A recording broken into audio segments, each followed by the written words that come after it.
బడికోయినమా క్లాసులు ఇన్నమా మాపటిలు ఇంటికంట కొట్టంగానే ఇంట్లో పడ్డమా ఒయిల బ్యాగ్ ఆడ వరేసినమా ఆట కురికినమా మమ్మీ పిలవంగా పిలవంగా వచ్చి ఇంత తిన్నమా పడుకున్నమా అన్నట్టే ఉంటారు చాలా మంది పోరలు. ఇంటికాడ ఒయ్యి పడితే ఒట్టు, కానీ కొందరు అట్లా కాదు, మంచిగా చదువుకుంటారు. ఒయిలా ఏ మూలకి ఏ ప్రశ్న అడిగినా టక్కున చెప్పేటోళ్ళు ఉంటారు కొందరు. కానీ బయట ముచ్చట్లు ఒక్కటి సుత తెలియదు. ఇక ఇంకా కొందరు ఉంటారు కొత్త కొత్తవి కనబెడుతుంటారు. తమ్ముళ్ళు తయారు చేస్తున్నది ఏంటంటే రైతుల కోసం వజ్రాయుధం. ఇది ఉన్నదంటే రాత్రిపూట పొలాల కాడికి పోయినోళ్ళు పైలంగి ఇంటికి వస్తారు.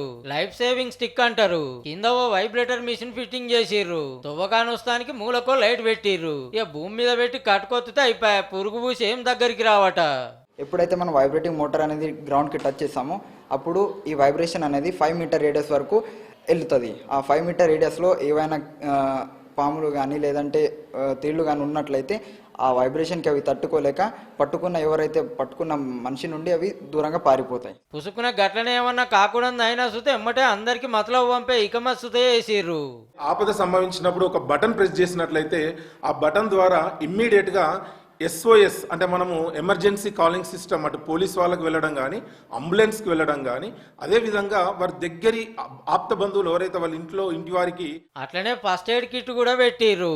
రైతుల కోసం గింత సక్కటికి మధ్య చేయాలని ఎందుకు అనిపించింది తమ్ముడు అని అడిగితే, అయితే రైతు పని ఒక రోజు రాత్రి వెళ్ళడంలో ఆయనకు పాము కాటేసి ఆయన చనిపోవడం జరిగింది.